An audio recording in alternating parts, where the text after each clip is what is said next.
em Lucas capítulo 7. Vamos ler do versículo 36 até o versículo 50. Um texto que traz uma história que nós cantamos aqui com o Ministério de Louvor. O momento em que uma mulher entrou na casa de um certo homem e ali, para ofertar a Jesus o seu amor, ela entrega ao Senhor um vaso de alabastro com um perfume de nardo puríssimo e, portanto, caríssimo também. Aquela mulher, tida como pecadora diante da sociedade, encontrou ali naquela casa uma oportunidade, pois Jesus estava lá. E lembrando que todas as vezes que nós nos encontramos com Jesus, há uma oportunidade de, reconhecendo nele o Filho de Deus, reconhecendo que só Ele tem poder para perdoar pecados aqui na terra, então nos dirigirmos a Ele com um coração quebrantado, contrito e decidido a nos entregar, nosso passado na esperança de recebermos um presente e um futuro completamente perdoado e restaurado. O tema que Deus colocou no nosso coração para a meditação nessa noite fala sobre o amor, sobre o perdão e sobre a restauração. Temas que nesse texto, nessa passagem bíblica, nós encontramos claramente o desejo de Deus de ministrar a todos nós aqui. Então, portanto, vamos ler o texto e ouvir aquilo que Deus tem para falar conosco.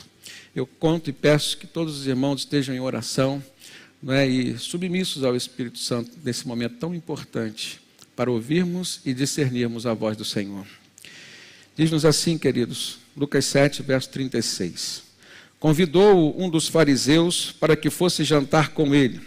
Jesus, entrando na casa do fariseu, tomou lugar à mesa, e eis que uma mulher da cidade, pecadora, sabendo que ele estava à mesa na casa do fariseu, levou um vaso de alabastro com um perfume, com unguento, e estando por detrás, aos seus pés, chorando, regava-os com suas lágrimas e os enxugava com os próprios cabelos. E beijava-lhes os pés e os ungia com o unguento. Ao ver isso, o fariseu que o convidara disse consigo mesmo: se este fora profeta, bem saberia quem e qual é a mulher que lhe tocou, porque é pecadora. Dirigiu-se Jesus ao fariseu e lhe disse: Simão, uma coisa tenho a dizer-te. E ele respondeu: dize-a, mestre. Certo credor tinha 2 devedores.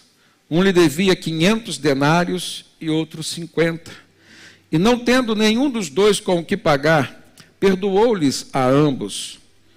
Qual deles, portanto, o amará mais? E respondeu-lhe Simão: suponho que aquele a quem mais perdoou. Replicou-lhe: julgaste bem. E voltando-se para a mulher, disse a Simão: vês esta mulher? Entrei em tua casa e não me deste água para os pés. Esta, porém, regou os meus pés com lágrimas e os enxugou com os seus cabelos. Não me deste ósculo, o beijo santo, o beijo dos cumprimentos.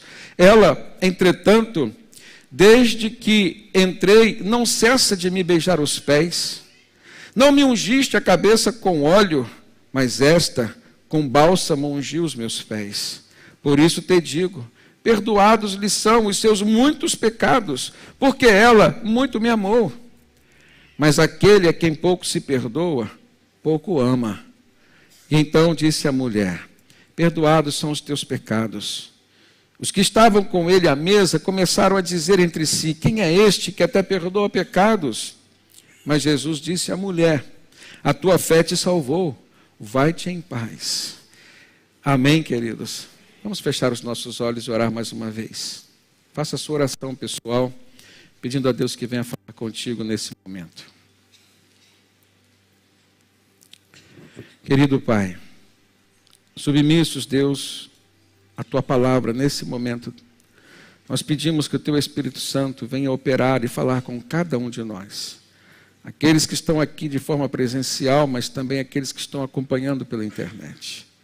Em nome do teu Filho amado Jesus, Deus, fala conosco. Nós te pedimos Dá-nos ouvidos espirituais sensíveis à tua voz. E que os teus anjos estejam ao redor deste templo, Deus. Onde quer que esteja alguém também conectado conosco, que os teus anjos estejam protegendo, guarnecendo este lugar. Em nome de Jesus oramos. Amém, Senhor, e amém. Amor, perdão e restauração. Queridos, estamos diante desse texto maravilhoso, uma passagem muito rica, cheia de mensagens que se aplicam à nossa vida de uma forma imediata, de uma forma muito prática. Quando nós olhamos esse texto, nós vemos que Lucas vem registrar um evento que aconteceu na casa de um homem, cuja palavra faz questão de dizer que ele era um fariseu. Fariseu era um título dado a pessoas religiosas que pertenciam a uma casta religiosa, o farisaísmo. Eram pessoas extremamente zelosas pela lei de Deus, a lei mosaica.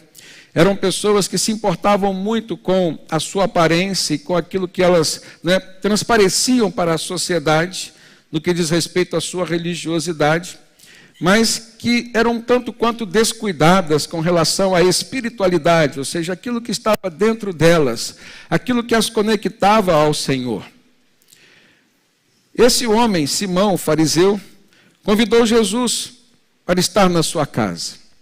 E de repente, uma mulher que era conhecida ali naquela cidade, e era conhecida de uma forma assim muito pejorativa. Ela tinha o estigma de ser uma mulher pecadora, e portanto, para receber esse título, é porque o seu pecado era muito patente aos olhos da sociedade, ou seja, era algo que declaradamente ela cometia enquanto pecado diante de Deus. Portanto, era uma mulher que sofria. Ela sofria, sim, preconceito diante de uma sociedade farisaica, uma sociedade que era extremamente religiosa, mas ao mesmo tempo muito falsa. E foi Jesus quem confrontou os fariseus com relação à sua falsidade. Era uma mulher que era alijada de relacionamentos puros. Pessoas que se aproximavam dela tinham algum tipo de interesse, provavelmente interesse em relação ao pecado que ela cometia.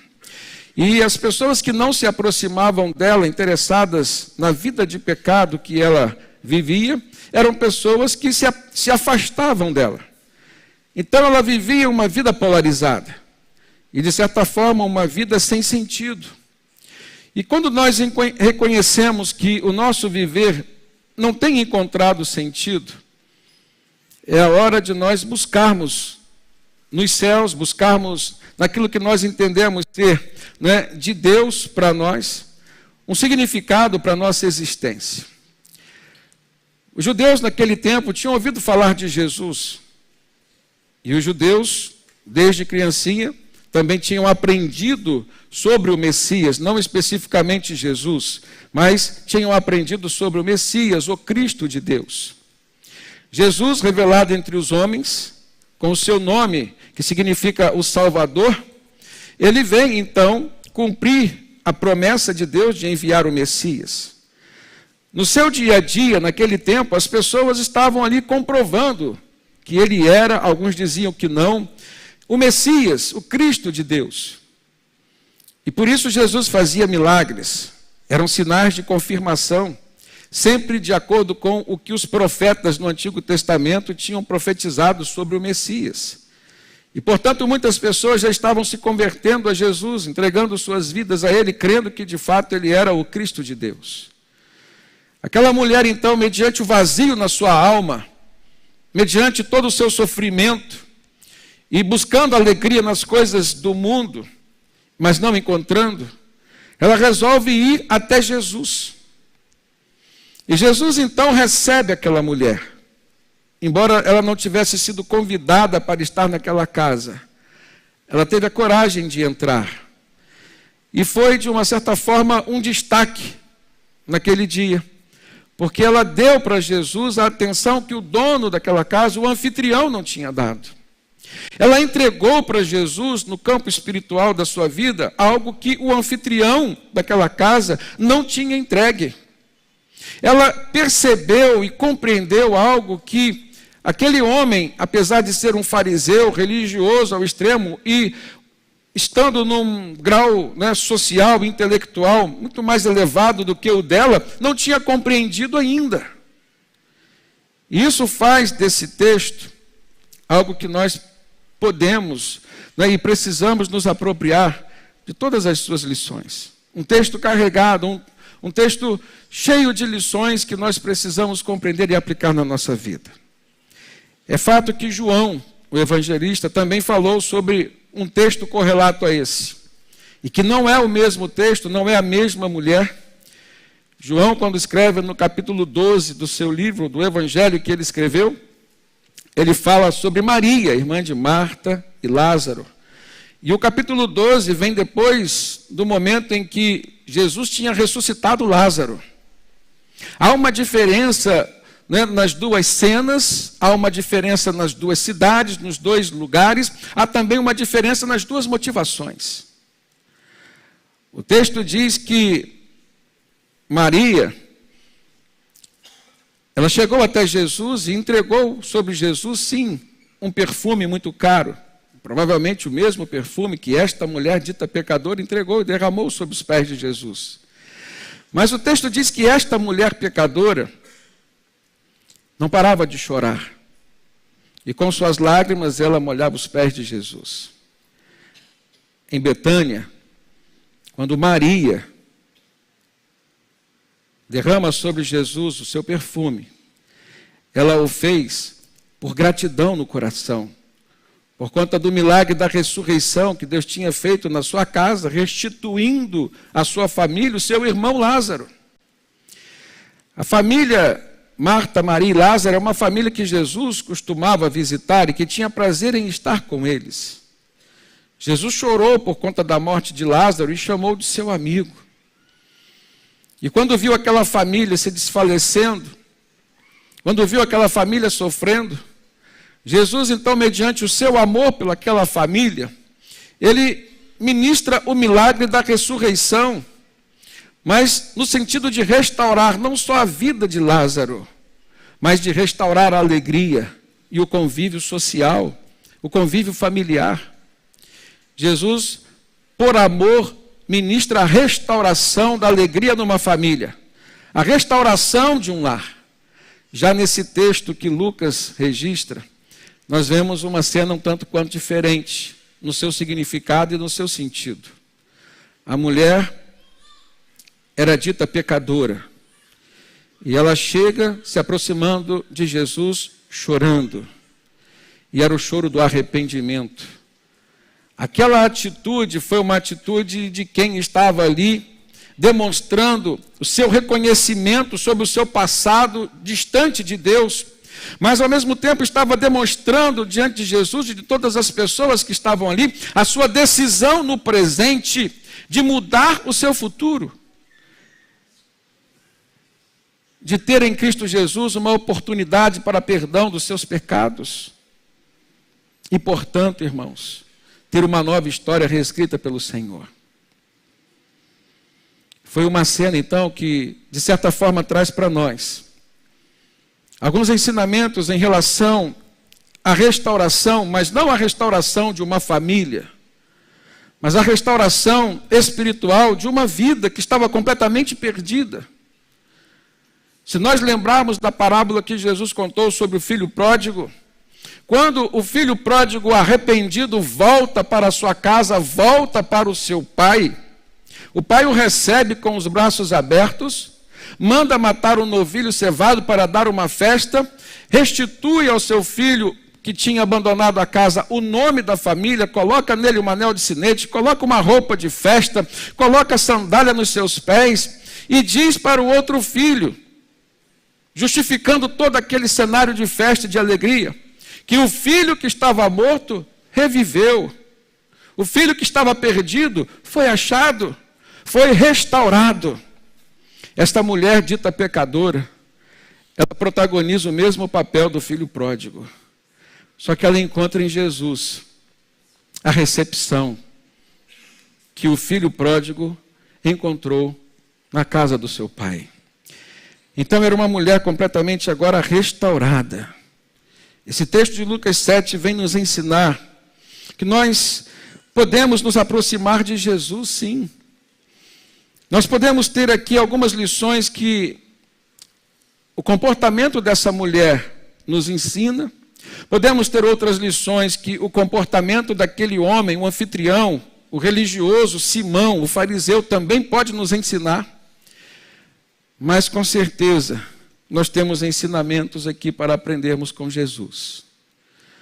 O primeiro ensinamento que eu trago para os irmãos é que o texto nos mostra que os nossos pecados, eles não nos impedem de chegar à presença de Jesus, nos impedem de permanecermos ou de continuarmos na presença dele. Mas o convite de Jesus sempre foi e sempre será: venha como está. Vinde a mim, vocês que estão cansados e sobrecarregados, e eu vos aliviarei. Vê se não foi uma resposta a esse convite de Jesus, a atitude daquela mulher de ir até o Senhor, mesmo carregando todo o seu passado, todo o peso do seu passado. O pecado dela, o título que ela tinha, esse estigma de ser uma mulher pecadora, não atrapalhou a sua aproximação de Jesus. E em uma escala totalmente diferente, eu creio que aqui não há ninguém que não seja um pecador. Numa proporção talvez diferente,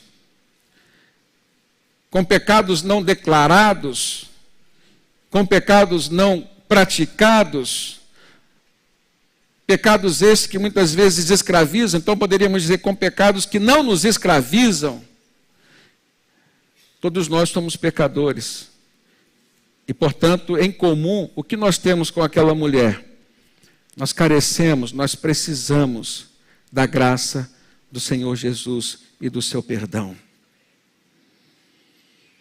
Os nossos pecados não têm poder de nos impedir de chegarmos à presença de Jesus. É a primeira lição que eu aprendo com aquela mulher. Jesus veio ao mundo para perdoar pecadores arrependidos, irmãos. Tal como aquela mulher. Ele não veio ao mundo para os perfeitos, tal como aquele fariseu, Simão. Os perfeitos, entre aspas.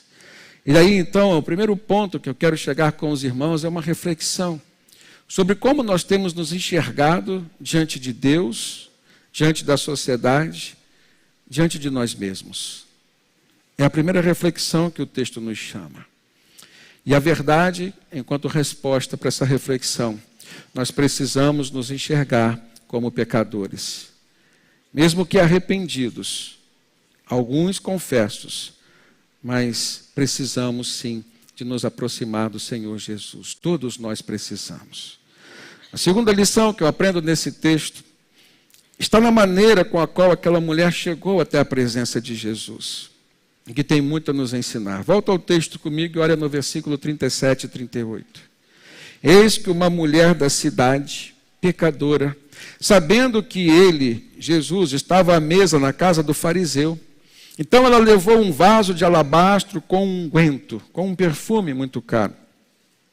E estando por detrás de Jesus, aos seus pés, chorando, regava-os com as suas próprias lágrimas, e os enxugava com os seus próprios cabelos, e beijava-lhe os pés, e os ungia com aquele unguento, com aquele perfume. A forma como aquela mulher se aproximou de Jesus nos ensina, irmãos. Ela chega por detrás. Por quê?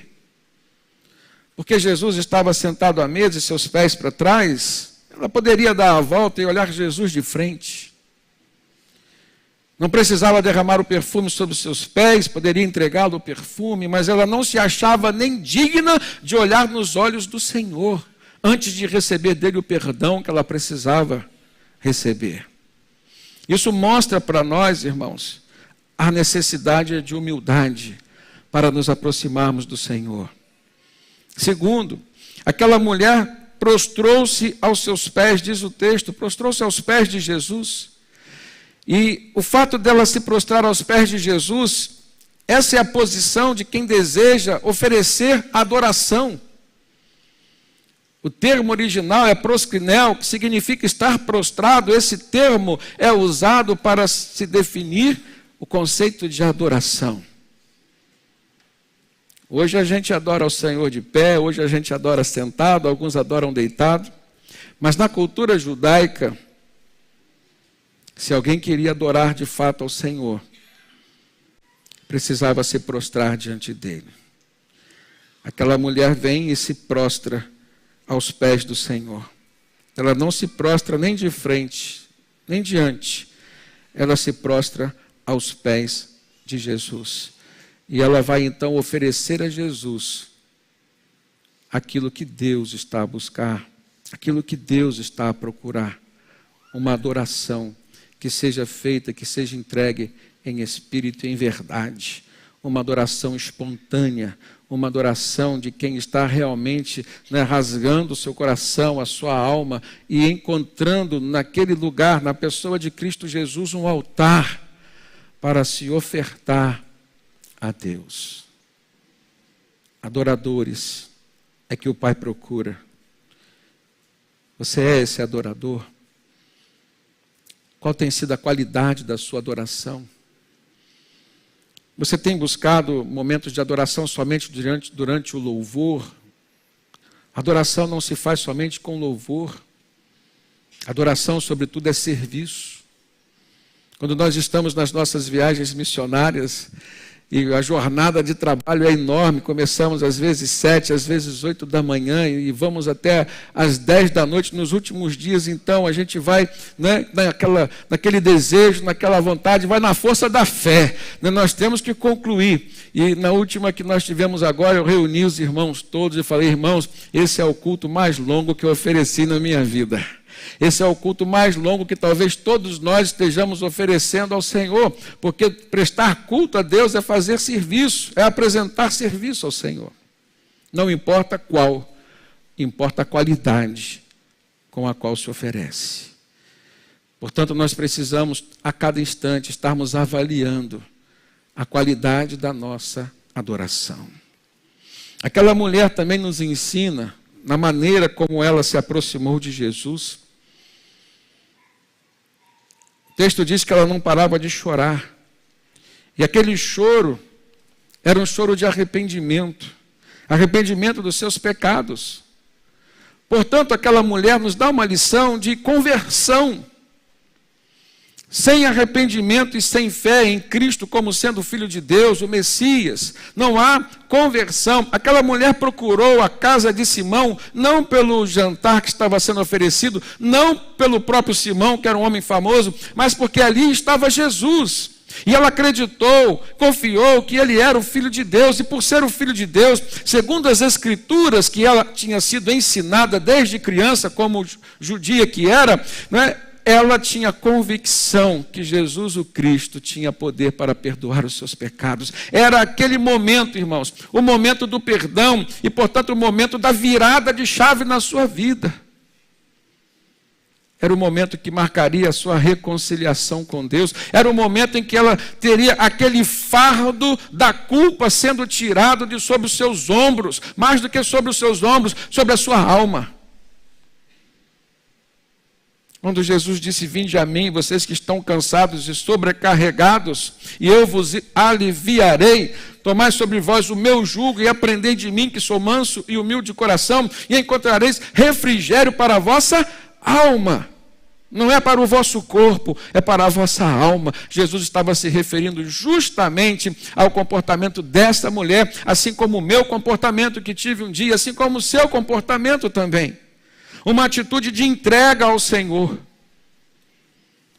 E ao mesmo tempo um sentimento de que Ele retirou de nós toda a culpa. A Bíblia nos diz que a atitude de Jesus de ir à cruz por nós foi para pagar o preço do nosso erro, do nosso pecado e, portanto, não tirar o nosso pecado, mas tirar a nossa culpa. Porque o que nos traz a punição, o que nos traz a condenação é a culpa. Ele assumiu o lugar de culpado. Aquele que não conheceu o pecado se fez pecado em nosso lugar, assim diz a palavra de Deus.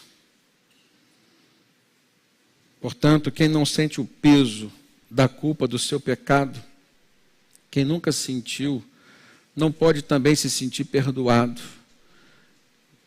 E por mais que tenha fé em Cristo, não pode se sentir reconciliado com o Senhor. Os fariseus tinham muita fé em Deus, irmãos, mas tinham muita fé na lei. Os fariseus acreditavam que por cumprirem a lei da melhor forma possível, eles não tinham do que ser perdoados. Não reconheciam a necessidade do perdão, porque não reconheciam culpa. E por isso eles foram assim tão veementemente confrontados por Jesus em relação à verdade. É como se eles tivessem construído um castelo de ilusão, um castelo de cartas a respeito de si mesmo. Faltava para eles, né, uma tomografia da alma, uma tomografia do espírito, para que eles pudessem entender e ver o grau de enfermidade que se encontrava dentro deles e que Jesus os expôs. E eu digo aos irmãos que esse comportamento farisaico, ele ronda a igreja do Senhor Jesus hoje. E ele tenta penetrar nos nossos corações, nos fazendo crer que somos bons, que somos justos porque fazemos assistência social ou porque oferecemos a Deus uma adoração, um louvor bom, de qualidade boa, porque nós temos compromisso com a obra de Deus. Irmãos, tudo isso é importante e Deus leva em conta e Ele vai nos recompensar de tudo isso, sim, quando tudo isso for feito em espírito e em verdade. Esta é a condição expressa pelo próprio Senhor Jesus. No Salmo 51, verso 17, Davi diz: os sacrifícios agradáveis a Deus são um espírito quebrantado, um coração compungido e contrito, o Senhor não desprezará. Olhamos em Provérbios 3,34, que diz assim: certamente ele escarnece dos escarnecedores, mas ele dá graça àqueles que são humildes. E tanto o apóstolo Pedro quanto o apóstolo Tiago escreveram, inspirados pelo Espírito Santo, em contextos diferentes, a mesma mensagem, que Deus resiste aos soberbos, mas Ele concede graça, favor e merecido a quem? Aqueles que são humildes. Olhando a forma como aquela mulher chegou até Jesus, primeiro, chegando por detrás, demonstrando humildade, não se achava digna de olhar para o rosto do Senhor. Ela se prostra aos pés de Jesus, então ela demonstrou adoração. Terceiro, ela não parava de chorar, ela demonstrou arrependimento. Quarto, porque ela entrou na casa, porque Jesus estava lá, a motivação era Jesus, ela demonstrou fé. E, portanto, arrependimento e fé é sinônimo de conversão. E se houve conversão, houve perdão. Se houve perdão, houve salvação. Amém, queridos? Esse texto traz para nós um ensinamento muito fácil e prático sobre o processo de conversão e salvação na vida de um pecador.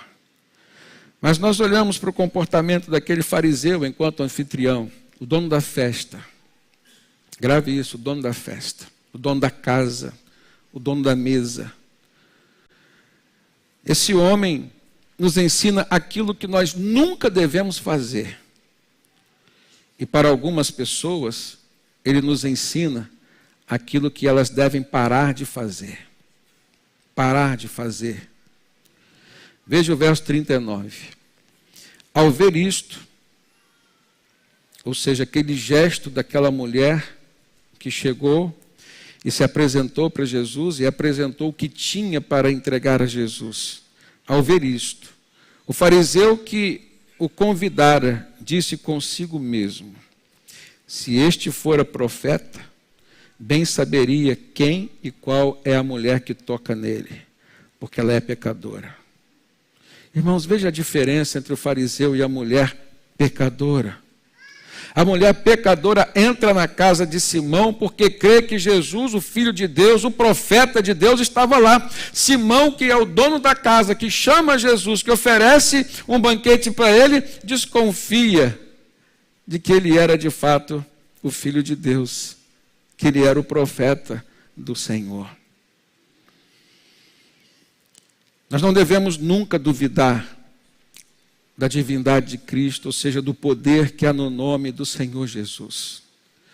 E de uma forma muito prática, eu falo isso como pastor para esta igreja, para as ovelhas que o Senhor tem nos confiado nesse tempo.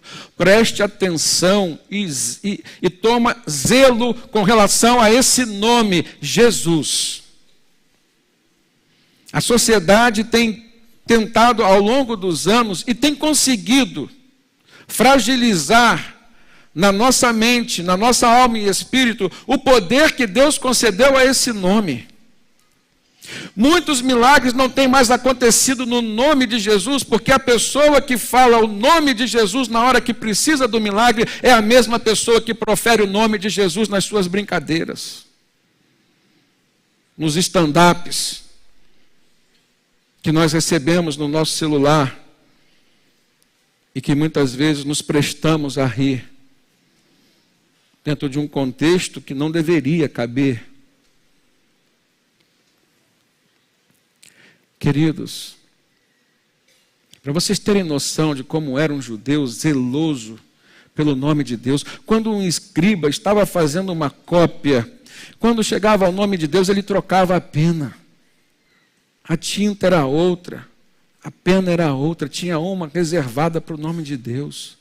Mateus, ele escreve o Evangelho de Cristo Jesus, dirigindo-se aos judeus especificamente, e ele não usa o nome de Deus quase, ele troca o reino de Deus pelo reino dos céus.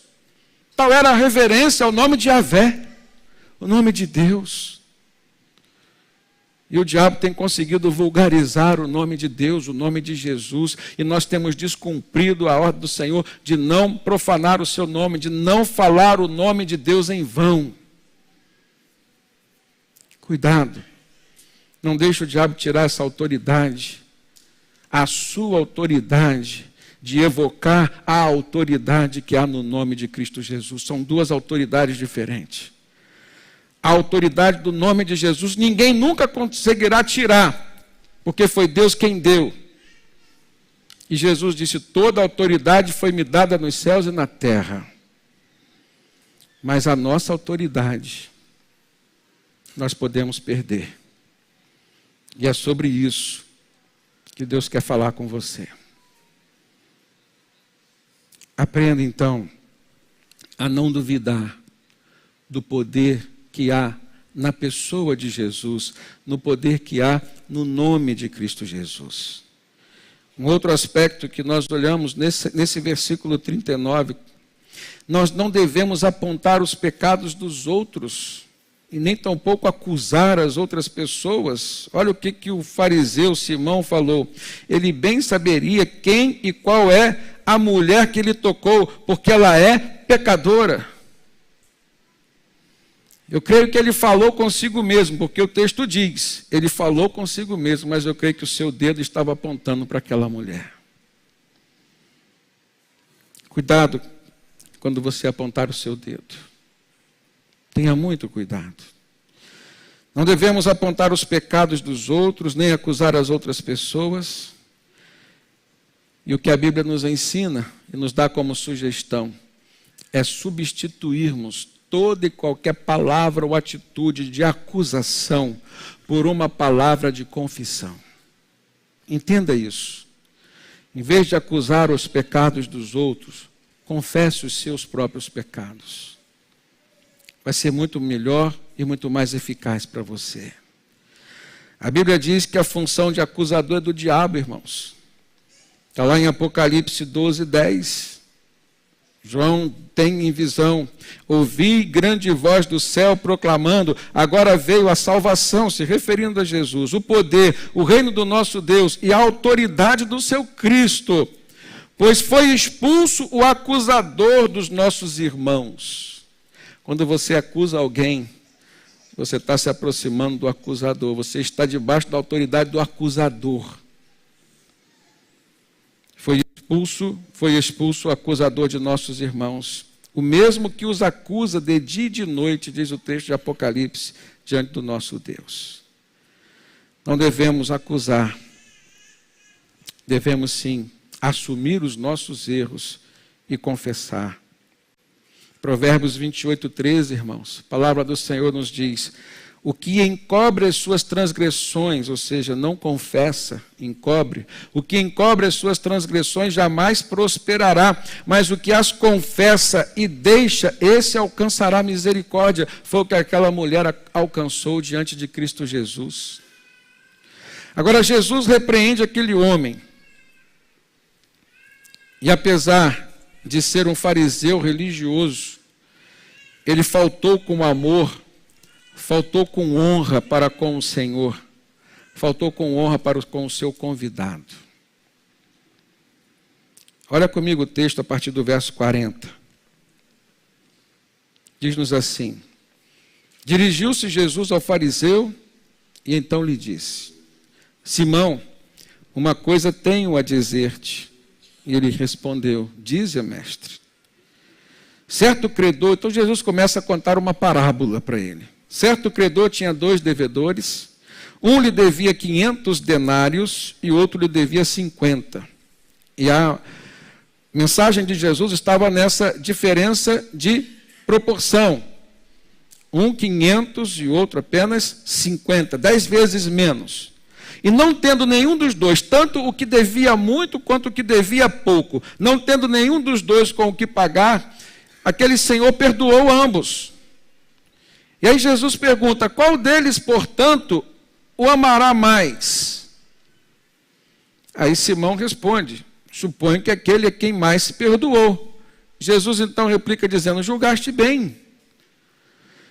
O que de certa forma Jesus estava mostrando por parábola, desenhando para Simão, o fariseu, era o porquê e a razão daquele gesto extravagante, espontâneo, daquela mulher que adentrou a sua casa para ofertar a sua vida, ofertar um presente caríssimo para o Senhor Jesus.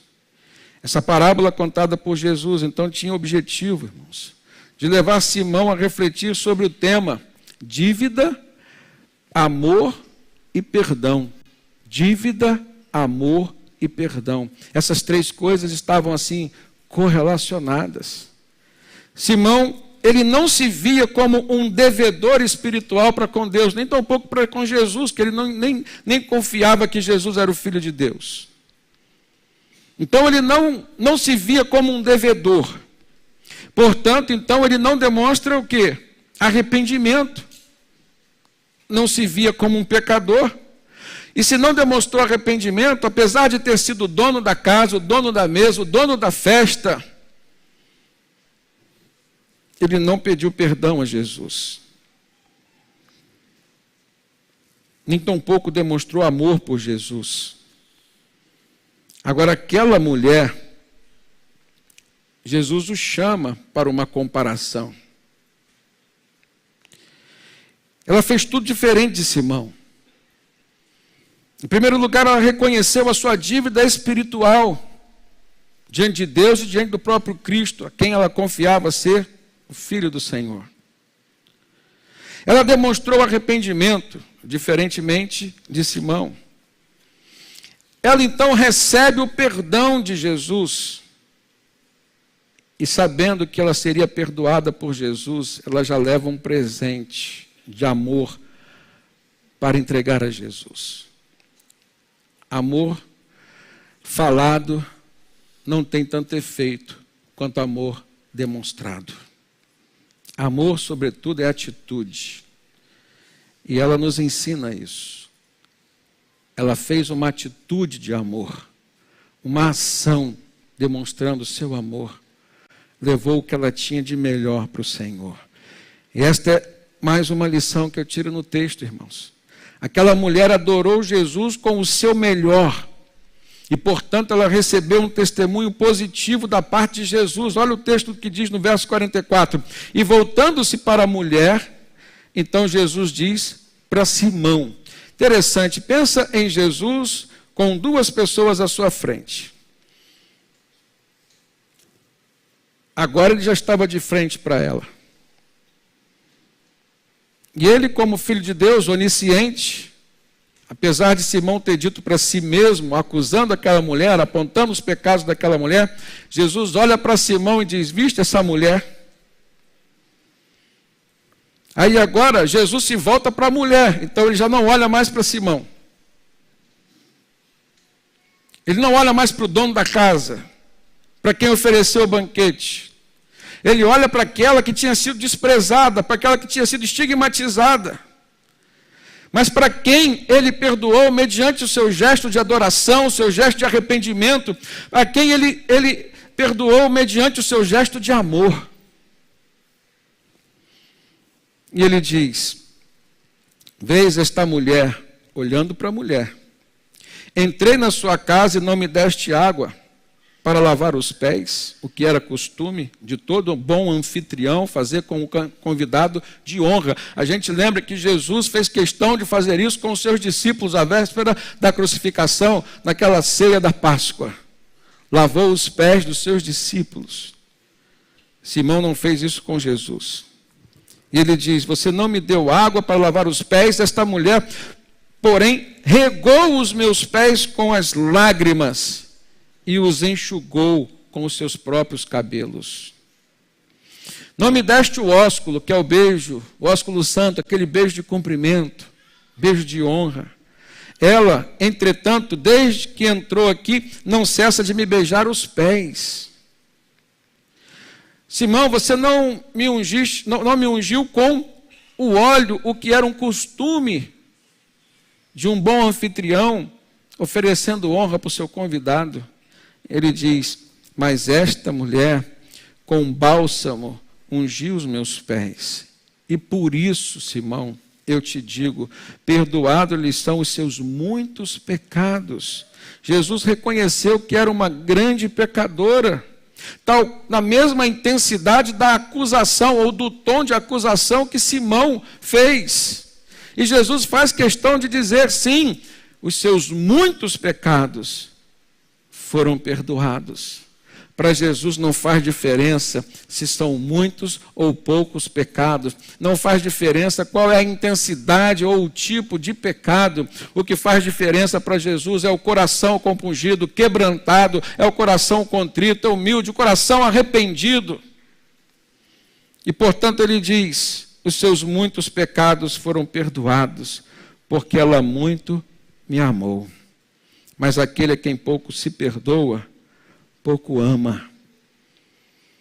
Qual foi a resposta de Simão para Jesus quando ele perguntou qual dos dois devedores amaria mais o seu credor? Simão respondeu: olha, quem mais foi perdoado. Então quem devia mais e foi perdoado da sua grande dívida, amou mais o seu perdoador, o seu Senhor. Então Jesus está dizendo para Simão: você não fez nada do que essa mulher fez. Você não me amou na intensidade com que ela me amou. Por quê? Porque ela reconheceu que ela precisava muito do meu perdão. E você não reconheceu a necessidade do meu perdão. Por isso, a quem pouco se perdoa, pouco se ama. Queridos, hoje, nós ainda estamos a viver aquele mesmo cenário. A casa não é de Simão, mas a casa às vezes é a sua casa, é o seu coração.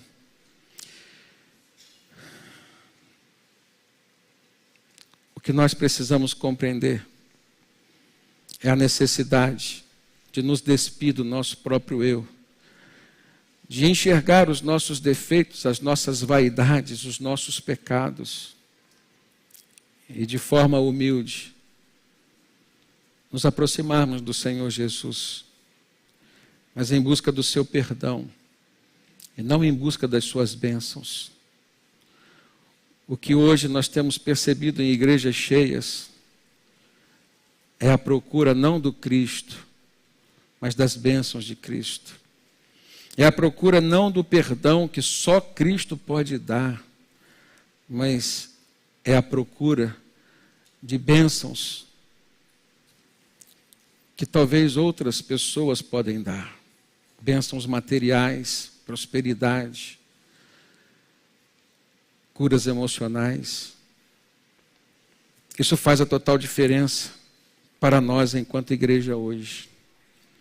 Aquela pecadora arrependida deu a Jesus tudo aquilo que o fariseu santarrão não deu. E, portanto, ela saiu dali agraciada, com o testemunho público do próprio Senhor Jesus sobre o seu perdão. Ela saiu dali renovada, ela saiu dali restaurada, mediante o amor, mediante o perdão, ela encontrou restauração. Ela lavou os pés de Jesus com suas lágrimas. Em vez de usar uma toalha, ela enxugou os pés de Jesus com seus cabelos. Em vez de beijar o rosto de Jesus, irmãos, ela beijou os pés de Jesus. Em vez de usar um óleo simples para ungir a cabeça de Jesus, ela usou o melhor perfume que ela tinha para perfumar os pés do Senhor. Eu concluo essa palavra pensando que aquela mulher pecadora era a mulher adoradora. Ela recebeu o perdão de Jesus publicamente.